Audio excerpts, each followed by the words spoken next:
This is Ed Driscoll for PJmedia.com, and we're talking today with Rand Simberg, an adjunct scholar at the Competitive Enterprise Institute, frequent contributor to PJmedia.com, a former project manager at Rockwell International Corporation, and the author of the recent book, Safe is Not an Option, Overcoming the Futile Obsession with Getting Everyone Back Alive that is Killing Our Expansion into Space.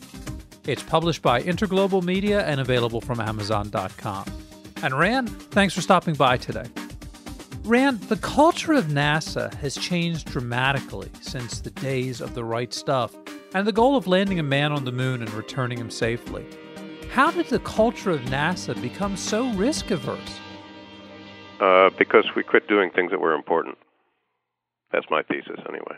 During the Apollo and the Cold War, it was a Cold War. It was a battle in the Cold War, which was, many people viewed as an existential war, and so it really was actually important to beat the Russians to the moon, beat the Soviets, I should say, to the moon, and they were willing to risk human life to get it. The people don't necessarily realize this, but when we won, the day we won the Cold War was not when we landed on the moon. It was with Apollo 8, because that's when the Soviets threw in the towel, and then they quit racing, even though they pretended to for another few years.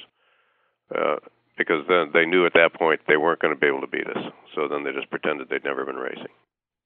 And Apollo 8 was the first manned mission that orbited the moon, although it lacked a lunar lander. Right. It was the first mission to the moon, where that sent astronauts to the vicinity of the moon. And they did that on this very first flight of a Saturn V, after its first test flight had been a total, utter disaster. I mean, they were as engines had gone out in multiple stages, and there was structural damage from vehicle vibration. And von Braun's team kind of went to work and patched it up, and they said, okay, well, we think we're ready to fly again. And they flew around the moon on the very next flight. Today's NASA could never ever do that, because there's nothing that we're doing in space that's deemed to be that important. Does that explain why, as John Walker asks in his review of your book at Ricochet.com, how we went from viewing astronauts as test pilots going into orbit to, these days, being akin to, quote, national treasures, unquote, as science fiction writer Jerry Pournelle dubbed them in 1992?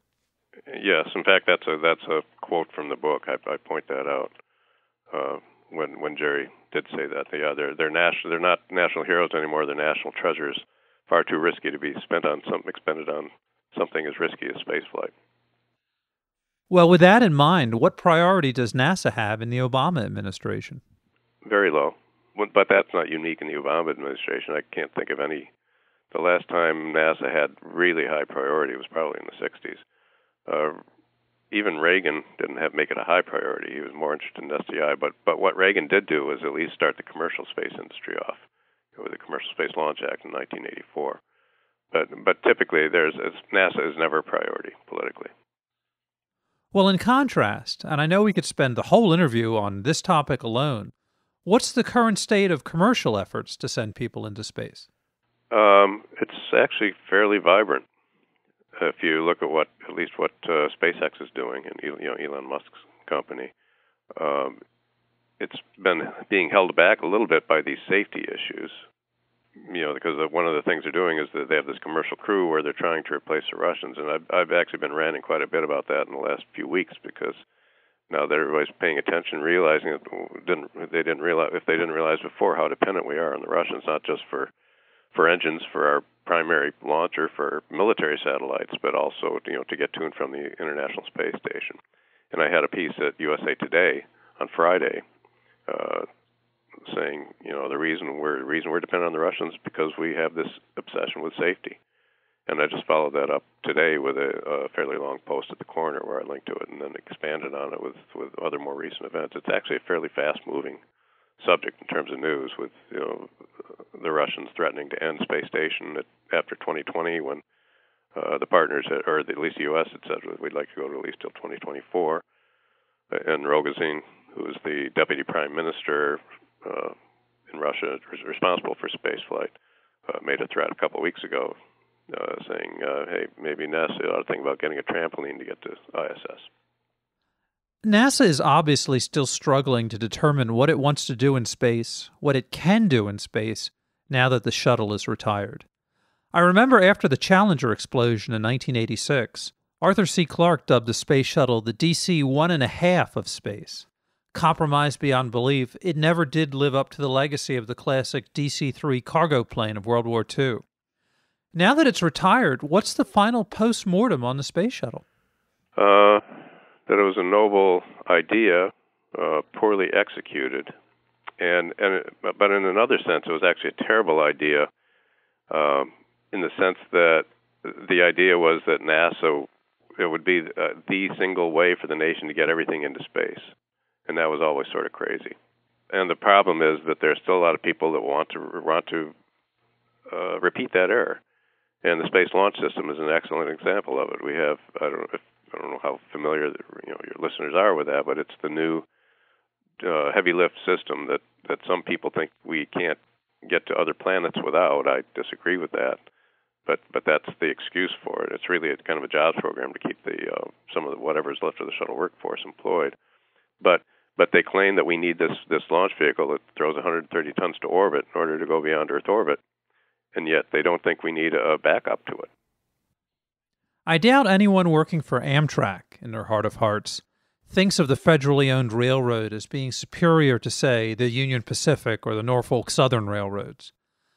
NASA has a less than stellar track record, but do they see themselves as superior or a sort of regulatory authority over and above private efforts designed to achieve manned commercial spaceflight?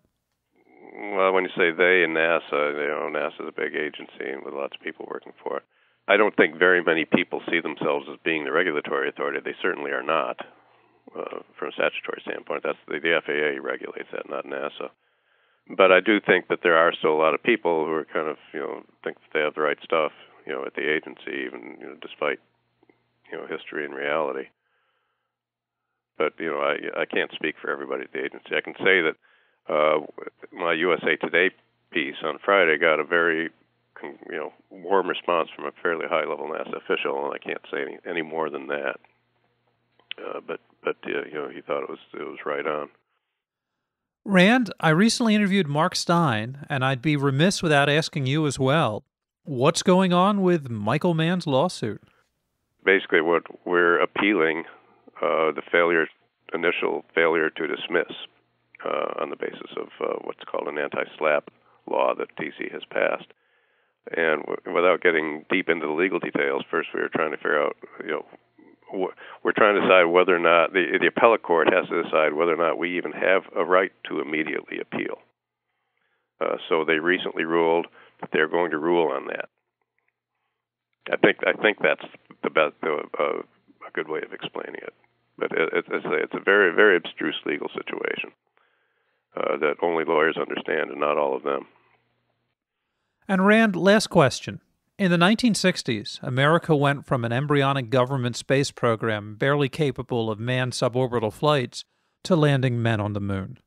What's your forecast for the next decade of human spaceflight from both the private and government sectors? I'd say not much from the government sector, unless there's a dramatic change in attitude on the Hill. But I think there's going to be a lot going on privately. SpaceX is going to be flying the Dragon. Somebody, whether it's for NASA or private people, Bigelow Aerospace is just waiting for a ride or two before they'll put up their own private space facilities and start leasing them out. And Elon Musk, head of SpaceX, he's got his goal is to colonize Mars. And he's it's funny. General Shelton said a few weeks ago. He's the head of I think he's the head of Space Command. Anyway, he's fairly high up in the military space program. And he said, I never used to pay much attention to that guy when he said he'd do stuff, but now when he says he's going to do something, I believe him. Rand, I should have asked you, and I do want to ask you as a follow-up. How will people react? What happens when the inevitable occurs and the first person is killed, whether he or she is a pilot or passenger, during a commercial space flight? I think the same thing that happens when a pilot or civilian is killed in an airplane, or when someone is killed climbing Mount Everest, or when someone's killed freediving. I don't think it's going to be as big a deal as everybody seems to think it is. It'll partly depend on how they're killed.